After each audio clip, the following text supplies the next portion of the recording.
Coucou les filles. Alors, je viens avec cette vidéo pour répondre à la foire aux questions. Donc pas eu beaucoup de questions, mais j'en ai eu qui étaient très intéressantes. J'en ai eu d'autres qui étaient assez déplacées. Et j'en ai eu d'autres qui étaient très mignonnes. Donc voilà. Alors, je fouille un petit peu pour voir. Donc j'ai eu une question pour savoir mon âge. Donc, je vais avoir 21 ans dans 2 mois. Tout juste en plus, le 7-6. Donc voilà. Donc c'était la question de Marina. Marina a une deuxième question. C'est pourquoi le nom de ta page, c'est Maman trop jeune. Et tu parles pas de bébé ni rien, mais de maquillage. Je t'avouerai, je ne comprends pas. Alors, c'est vrai Marina, tu as raison. Euh, donc, de une, pourquoi le nom de ma page, c'est Maman trop jeune? Alors parce que cette page-là, c'est une chronique, comme a répondu la personne juste en dessous, comme a répondu Matteo Celia, qui me suit depuis très longtemps. Je crois que c'était pour son album où elle raconte une histoire d'une fille devenue mère jeune. Tout à fait. Donc c'était juste pour créer une histoire assez sympa, parler un peu que les mamans trop jeunes ne sont pas forcément des mamans nulles. Donc voilà. Ensuite, je parle de maquillage et pas de bébé. Tout simplement parce que j'adore le maquillage, j'adore faire des vidéos. Donc, voilà, c'était un kiff depuis quelques temps et puis je me suis lancée et j'ai décidé de le faire. Donc, voilà. Ensuite, ensuite. Alors, j'ai Cassandra qui me dit oublie pas mon tuto maquillage léger. T'oublies. T'en fais pas, Cassandra, je ne l'oublie pas, je te promets, je le fais demain. Ensuite, j'ai Megan qui me dit as-tu déjà été enceinte? Donc, Megan, comment te répondre? Toi et moi, on se connaît personnellement. Je t'ai vu grandir. Ta question est très déplacée. Puisque, en fait, je vous explique, Megan est la sœur de ma meilleure amie. Donc, qui dit meilleure amie dit que j'ai forcément dû lui expliquer la situation et que forcément elle a dû expliquer avec sa mère et qui est comme une maman pour moi. Donc, Megan, tu demanderas à ta sœur et, voilà, je répondrai pas à cette question ici en fait. Donc voilà. Alors, Roxane qui me demande ton parcours scolaire et professionnel. Alors, mon parcours scolaire. J'ai fait des études publiques. Euh, j'ai été au collège. J'ai fait ma troisième en faisant beaucoup de stages parce que j'adorais ça.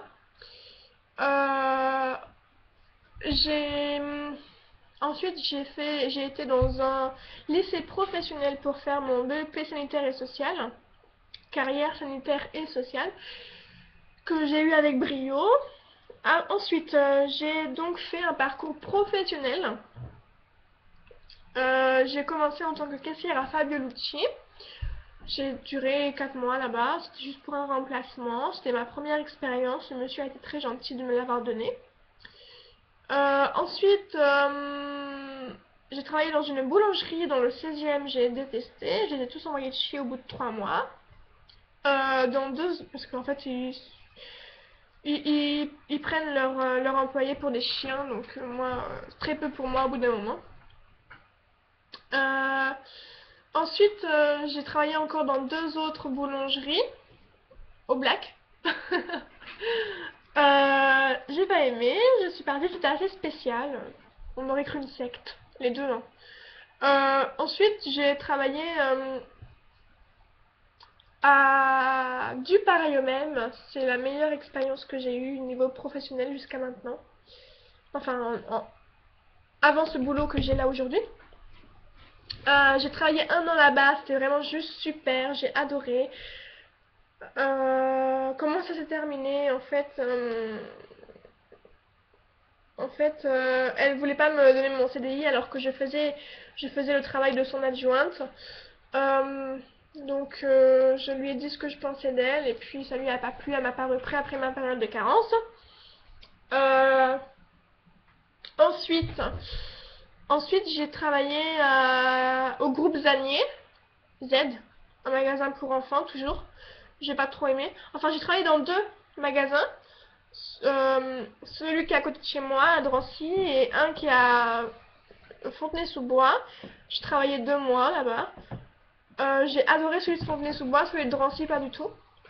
Ensuite, j'ai décidé que c'était le moment de... Je m'étais inscrite en fait à mon CAP Petite Enfance dans un CFA en alternance. Quand j'ai eu la réponse positive, j'ai rompu mon contrat avec le groupe Zanier. J'ai par la suite trouvé un employeur, donc une PMI. J'ai pas du tout aimé parce que je leur servais de femme de ménage. Enfin, ça me servait pas trop à grand chose dans ce que je voulais faire, quoi. Il fallait juste que j'apprenne. En fait, c'était pour apprendre et ça m'apprenait absolument rien sur tout mon parcours que je voulais faire plus tard. Euh, ensuite, j'ai travaillé. Après, j'ai attendu d'être inscrite aux examens pour rompre mon contrat avec la PMI et avec le CFA. Donc, je suis inscrite aux examens. Je les passe dans 2 mois, logiquement. Et, et, et, et, et donc,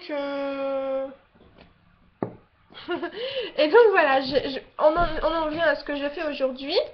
Je suis auxiliaire parentale à domicile et j'adore. Voilà, tout simplement. Donc ensuite, ça fait 4 mois. Ensuite,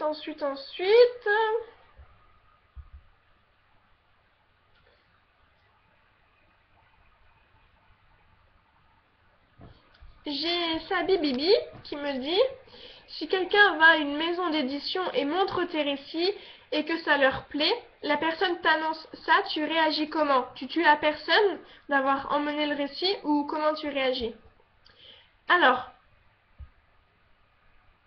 si quelqu'un... En fait, j'ai pas bien compris. Si la personne veut publier le livre en mon nom, bah non, je lui en voudrais pas. Par contre, si elle publie mon histoire en son nom, alors là, ça va pas se passer comme ça. Donc, je pense plutôt que tu voulais dire la première. Et ben, si quelqu'un fait découvrir mon récit à une maison d'édition en mon nom, j'en serais très honorée. Je serais très reconnaissante. Puisque c'est une situation que... En fait, je n'arrive pas... J'aimerais publier mon histoire, mais je n'arrive pas. Je ne sais pas comment m'y prendre. Je pense que j'ai peur d'un recalage. Après, je veux dire, c'est tout ou rien, hein. Mais moi, j'estime que cette histoire n'est pas assez bien pour les auditeurs, tout simplement. Après, par contre, si quelqu'un le fait pour moi et que ça marche, je veux dire, il est normal que je donne une com à cette personne, tout simplement, puisque elle m'a fait déboucher, quoi. Donc voilà. Ensuite,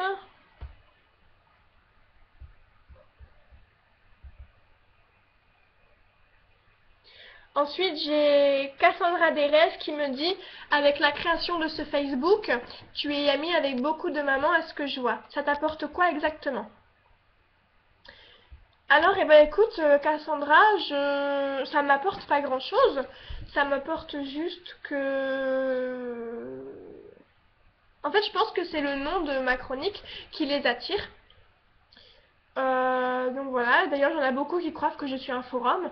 Je ne suis pas un forum, les filles, je ne suis pas un forum. Donc, arrêtez de m'envoyer des messages pour que je poste vos trucs. Je ne suis pas du tout un forum. J'en ai marre de devoir vous préciser que je ne suis pas un forum. Donc, je pense que je l'ai assez dit. Donc voilà. Donc je ne suis pas un forum. Et, et donc, bah, ça m'apporte rien, juste j'ai fait énormément de connaissances. Il y en a beaucoup que je garde dans mon cœur. Il y en a beaucoup qui sont dans mon Facebook personnel. D'ailleurs, toutes celles qui sont dans mon Facebook personnel, ce sont des personnes que j'adore, tout simplement. Et puisque je les fais rentrer dans ma vie personnelle. Donc voilà. Ça m'apporte pas grand chose, mais j'ai fait de belles rencontres et puis en plus c'est un passe-temps, donc voilà. Et donc pour finir, j'ai Noëlla Lala Chiara qui me dit: est-ce que ça t'a aidé dans ta vie d'aujourd'hui, boulot, rapport avec ton chéri, tes amis, tes beaux-parents, de parler de ton enfance malheureuse et triste? Alors, euh, c'est délicat. Je vais répondre évasivement. Euh, ça ne m'a pas aidé, ni dans l'un ni dans l'autre. Mon rapport avec mes amis, j'ai pas beaucoup d'amis. Je vous dis clairement, hein, je suis sans amis. Non, c'est pas vrai. J'ai quelques amis, mais les vrais amis, je les compte sur les doigts de la main. Je suis quelqu'un qui s'attache très très facilement aux gens. Par contre, parfois pas forcément aux bonnes personnes. Mais j'ai des amis. J'ai notamment une amie que j'ai depuis 11 ans. On se perd parfois de vue, parfois on se comprend pas du tout. Mais, euh, mais bon, elle connaît tout de moi, je connais tout d'elle. Donc voilà. Ensuite, dans ma vie professionnelle, ça m'a apporté de la niaque. Je veux dire, quand j'entreprends quelque chose aujourd'hui, il faut absolument que j'atteigne le bout du tunnel. Euh, Ma belle-mère m'a souvent répété que j'étais nulle, que j'arriverais à rien dans ma vie. Et en fait, je pense que c'est ça qui fait qu'aujourd'hui, quand j'entreprends quelque chose, j'essaie d'aller jusqu'au bout. Et j'essaie d'obtenir ce que je veux. Et dans ma vie, dans mon rapport avec mes beaux-parents, ils ont été un élément très important dans ma reconstruction, puisque je me suis reconstruite, si on peut dire ça comme ça. Euh, Ils m'ont énormément aidé, ils m'ont apporté beaucoup. Et je pense que je pourrais jamais assez leur dire combien ils ont été importants pour tout ça. Alors certes, aujourd'hui, ils me cassent les couilles de temps en temps, surtout ma belle-mère, mais, euh, mais c'est des aléas de la vie qui font que malgré tout, c'est des aléas de la vie qui font voilà, que des fois on se supporte pas, on vit ensemble depuis 2 ans, on commence à vouloir partir, elle accepte pas trop de voir son enfant partir, ce qui est normal, hein, mais, euh, mais voilà, je veux dire, ils sont très importants dans notre vie, surtout dans la mienne, puisqu'en fait je me suis reconstruite autour de mon chéri, autour de ses parents, autour de mon beau-frère, autour de leur famille à eux, puisqu'ils m'ont beaucoup écouté, ils m'ont beaucoup apporté, ils m'ont solidifié en fait. Je suis devenue complètement une autre personne. Et je suis arrivée chez eux, je parlais pas, je mangeais très peu. J'avais rien en fait, j'avais rien pour moi. Et puisqu'on m'avait on m'avait démuni de complètement tout. Et, et aujourd'hui, ils m'ont fait voir que finalement, même en partant de rien, on peut arriver à quelque chose. Et je sais pas, j'ai rien d'autre à dire en fait par rapport à ça. Euh, Ils ont vraiment été adorables et voilà. Après, dans ma vie de couple, c'est c'est pas facile tous les jours. Puisque ma belle-mère m'a tellement rabaissée, m'a tellement dit que j'étais bonne à rien, que je garderais jamais un mec pour moi, que, que je... Bref, en tout cas, voilà. Tellement de choses. que, que je pense, j'ai pas les mots là.